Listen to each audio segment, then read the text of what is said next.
the video is sped up slightly so that it's under 3 minutes.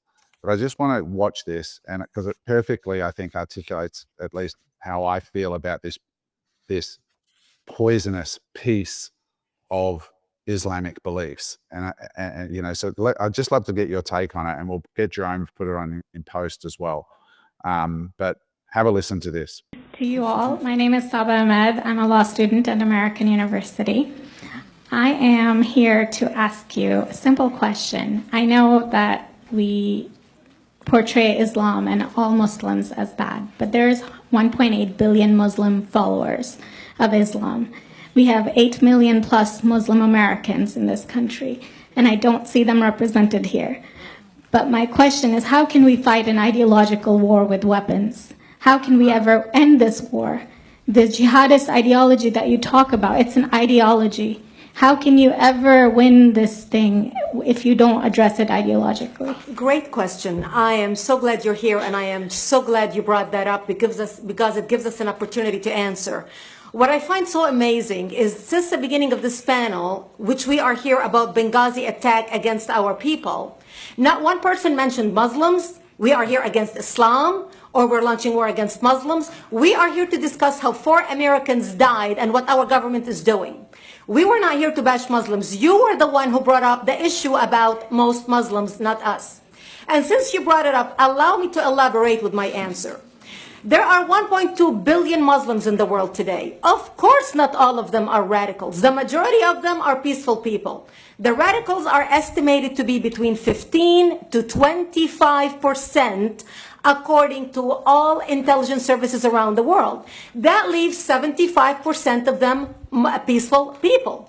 But when you look at 15 to 25% of the world Muslim population, you're looking at 180 million to 300 million people dedicated to the destruction of Western civilization.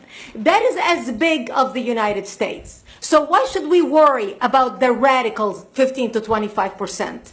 Because it is the radicals that kill. Because it is the radicals that behead and massacre. When you look throughout history, when you look at all the lessons of history, most Germans were peaceful. Yet the Nazis drove the agenda. And as a result, 60 million people died. Almost 14 million in concentration camps. 6 million were Jews. The peaceful majority were irrelevant. When you look at Russia, most Russians were peaceful as well. Yet the Russians were able to kill 20 million people. The peaceful majority were irrelevant. When you look at China, for example, most Chinese were peaceful as well. Yet the Chinese were able to kill 70 million people. The peaceful majority were irrelevant. When you look at Japan prior to World War II, most Japanese were peaceful as well. Yet Japan was able to butcher its way across Southeast Asia, killing 12 million people, mostly killed with bayonets and shovels. The peaceful majority were irrelevant. On September 11th in the United States, we had 2.3 million Arab Muslims living in the United States. It took 19 hijackers, 19 radicals to bring America down to its knees, destroy the World Trade Center, attack the Pentagon, and kill almost 3,000 Americans that day. The peaceful majority were irrelevant. So for all our powers of reasons and us talking about moderate and peaceful Muslims, I'm glad you're here. But where are the others speaking out? And since you are the only Muslim representative,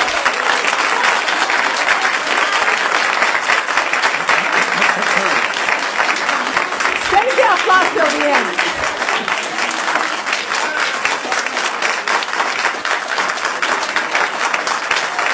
Thank you. Thank you. And since you're the only Muslim representative in here, you took the limelight instead of speaking about why our government, and I assume, are you an American? You're an American citizen. So as an American citizen, you sat in this room and instead of standing up and saying a question or asking something about our 4 Americans that died and what our government is doing to correct the problem, you stood there to make a point about peaceful, moderate Muslims. I wish you brought 10 with you to question about how we can hold our government responsible. It is time we take political correctness and throw it in the garbage where it belongs and start calling it fair.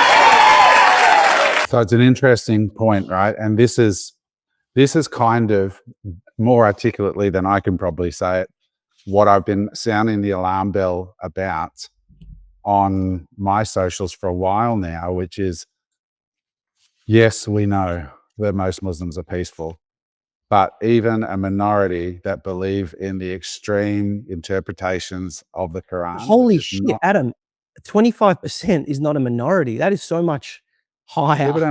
people don't realize this, that I think it's roughly 25% of Muslims believe that death is the appropriate response to people who leave the faith. And when you're talking, and people go, it's only 25% of Only. 2.3 billion people. You're talking about hundreds of millions of people who believe this.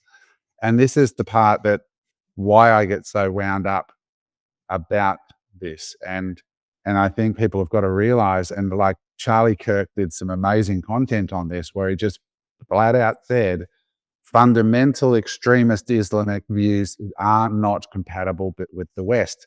But as Eric pointed out, we here in the West, especially Australia, where it's been a really peaceful country, just can't process thousands of years of hate. It's just so foreign to us. So yeah, it's I mean, extremism isn't about belief, right? It's refusing to live with people who disagree. That's what it is. It's Right? everything. And it's extremism on all fronts, right? There's extremism in a lot of different cultures, in a lot of different religions, but obviously the one that we're talking about now is the one at hand, and this is the one that's been at hand for quite some time.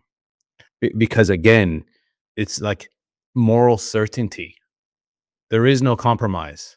Do you know what I mean? There is no, I can see your side, you can see my side. When it comes to the extremism part, like, and yeah, like you look at, a complete. I think it was someone that I don't know if it was Adam or someone posted it, in 2023 at the Sydney Opera House when they were chanting.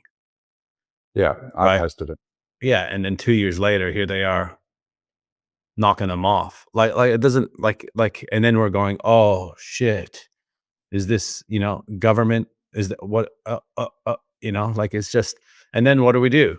Mass censorships, all these types of things, stronger gun laws. You know what I mean? Like, what do you mean stronger gun laws? Like, if laws stop violence, Australia would be immune to it already. Like, this is the thing. Yeah. We right? Like, we have the strongest gun laws in most countries. We'd be immune to it, but it's still happening. This isn't the first one. The Sydney Lind Cafe, remember that one that was happened 10 years ago, maybe, like, and they will continue to happen. They will. It was on the find a way to anniversary, get- by the way. It was on the. Was it on the anniversary? Yeah. So there's a lot of this that gets planned. So I've never ever heard anyone basically say it's 25%. Like, Yeah, I have.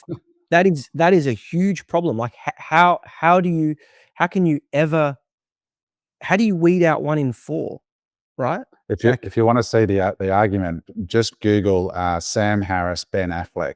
You know Ben Affleck, the actor? Yeah. Sam Harris and Ben Affleck went head to head on this on a show in the US, and Sam Harris just obviously dismantled Ben Affleck with his lefty views and said, "Mate, here is the math. You're sitting across from an intellect," and he goes, "This is the math," and this is. This is why I get so pissed off when people call you racist for bringing up hard data like this. It's not racist. You're not talking about a race. You're talking about an ideology, for starters. And it's just so hard to process that there's more than 100 million, 200 million, 400 million, depending on the estimate you believe, of people who believe literally that, you should be thrown off a bridge if you're gay or killed, the very worst interpretations of the Quran.